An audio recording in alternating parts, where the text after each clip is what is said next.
Terima kasih Anda masih bersama kami. Bagi Anda yang baru saja bergabung, kami hadirkan kembali 3 berita utama hari ini.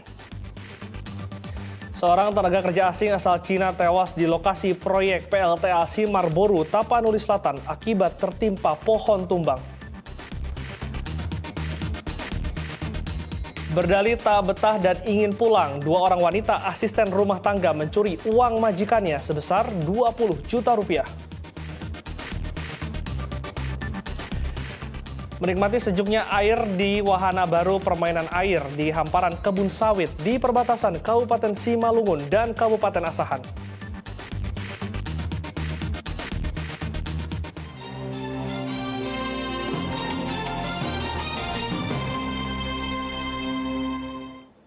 Empat bulan belum menerima honor perusahaan. Ratusan karyawan PT Sri Rahayu Agung menggelar aksi di kantor Camat Kotarih, Kabupaten Serdang Bedagai.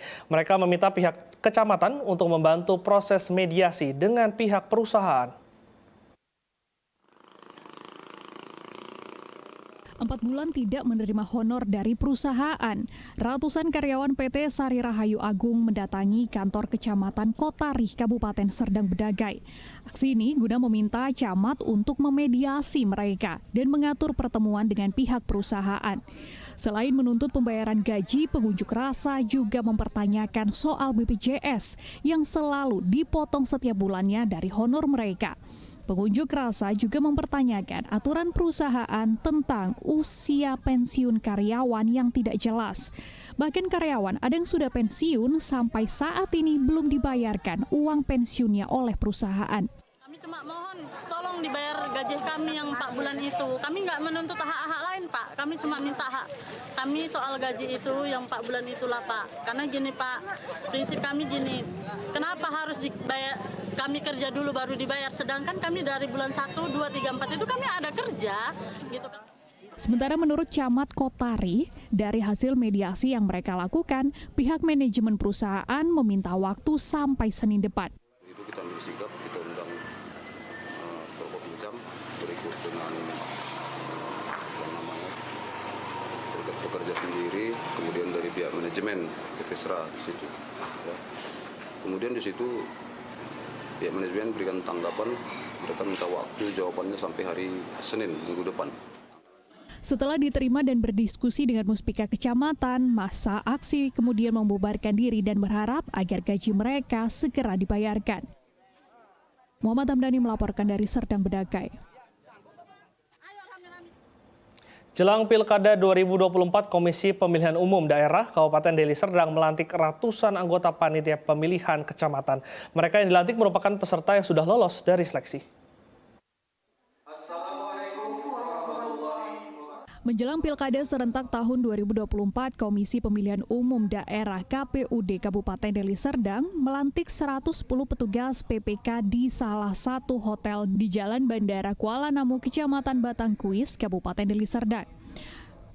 Pelantikan panitia pemilihan kecamatan turut dihadiri oleh PJ Bupati Deli Serdang, Wirya Al-Rahman, Kapolresta Deli Serdang, Kombes Pol Rafael Sandi Cahya Priambodo, dan seluruh camat se-Kabupaten Deli Serdang. Komisioner KPU Deli Serdang Ziaul Haq Siregar menyatakan bahwa proses seleksi pengangkatan PPK telah dilakukan sesuai tahapan dan prosedur yang berlaku.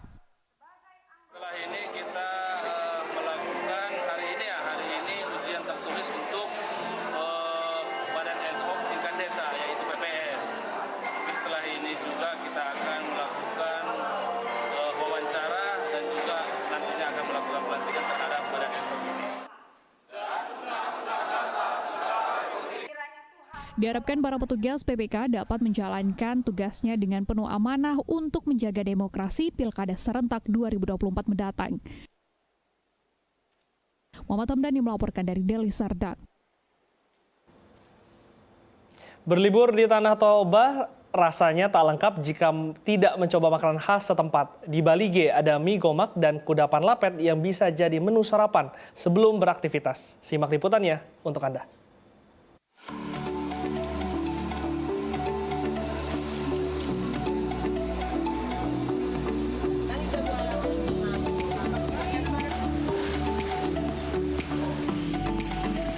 Menginjak Menginjakan kaki di Danau Toba baru lengkap rasanya jika sarapan makanan khas setempat.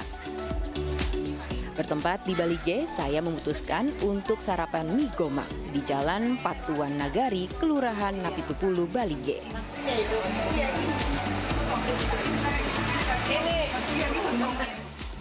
Mie gomak khas Toba ini unik. Dari tampilannya tak ada campuran telur ataupun ayam di dalamnya. Hanya kuah, mie dan sayur. Namun itulah ciri khasnya, karena mie gomak menonjolkan rasa sambal andaliman yang dimasak dengan mie lidi.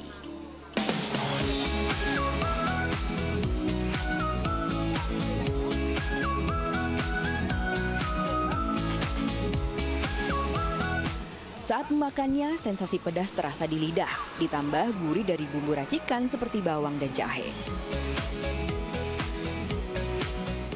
Warga sekitar biasanya mengonsumsi mie gomak untuk sarapan. Harganya pun terjangkau, hanya Rp7.000 per porsi. Dalam sehari, penjual mie gomak bisa menghabiskan 10 kg mie lidi untuk diolah.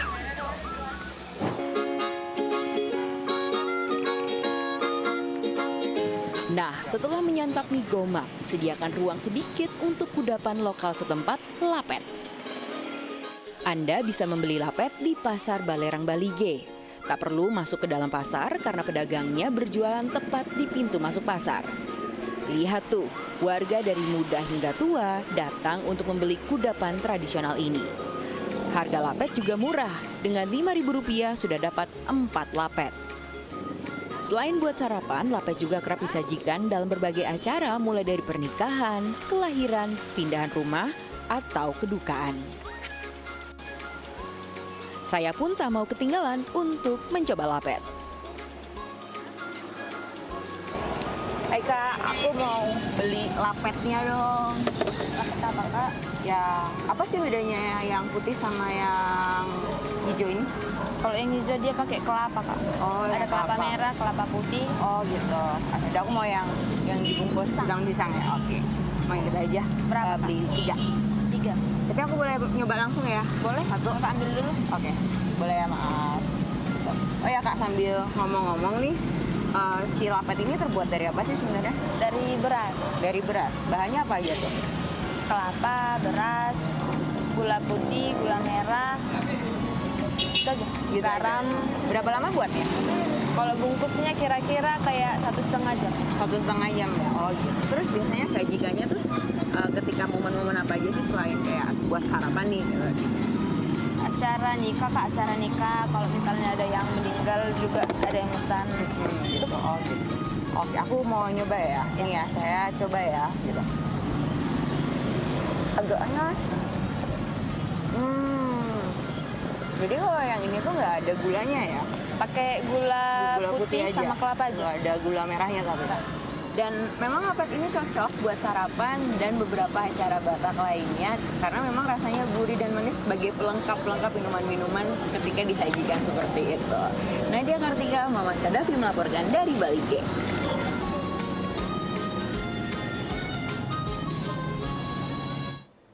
Wahana baru permainan air di hamparan kebun sawit di perbatasan Kabupaten Simalungun dan Kabupaten Asahan mulai ramai dikunjungi warga. Lokasi wisata ini bisa menjadi opsi untuk berlibur bersama keluarga.